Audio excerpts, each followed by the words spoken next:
막바지를 향해 가는 윤석열 대통령 탄핵 심판이 내일 최종 변론만을 남겨두고 있습니다. 윤 대통령과 국회 측은 마지막 변론 전략을 짜며 최후 진술을 준비하고 있습니다. 현장에 나가 있는 최재 기자 연결합니다. 차정윤 기자. 네, 헌법재판소입니다. 네, 내일 변론 기일 절차 어떻게 진행이 됩니까? 네, 윤석열 대통령 탄핵 심판 11차 변론 기일은 내일 오후 2시에 진행됩니다. 국회에서 탄핵 소추안이 가결된 지 73일 만입니다. 우선 내일은 증인신문 없이 양측 대리인이 각각 2시간씩 종합 변론을 합니다. 이후에는 정청래 국회 탄핵소추위원과 윤석열 대통령으로부터 시간 제한이 없는 최종 의견 진술을 듣게 됩니다. 네, 양측의 마지막 변론 전략은 어떻게 전망됩니까?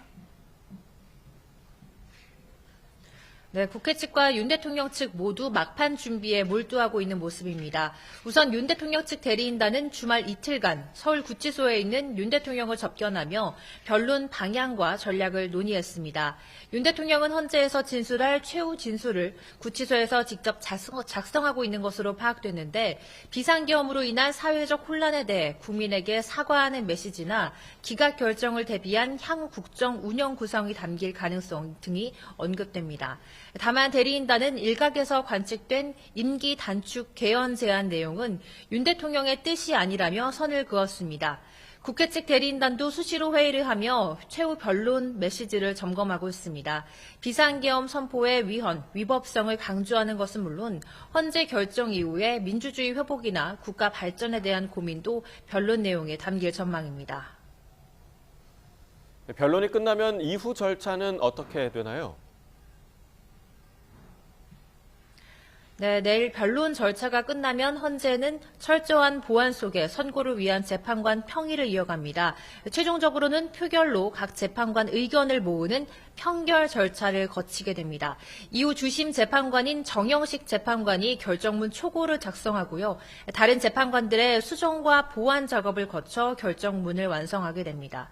재판부는 내일 변론 기일에서 최종 선고 기일을 언급하지는 않고 추후 날짜를 잡아 통지할 것으로 전망됩니다. 법조계에선 통상적인 전례에 따라 윤 대통령 탄핵 심판 선고는 다음 달 중순에 이뤄질 거란 예상이 우세합니다. 네, 그리고 오늘 헌법재판소에서 다른 탄핵 심판 일정도 있지요?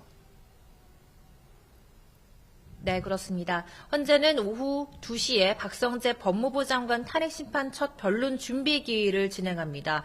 앞서 국회는 지난해 12월 박 장관이 비상계엄 선포 전 국무회의에 참석해 의사결정 과정에 관여했다는 등의 이유로 탄핵 소추를 의결했습니다. 이어 오늘 오후 4시 이창수 서울중앙지검장 등 검사 3명에 대한 탄핵 심판 2차 변론 기일이 열리는데요.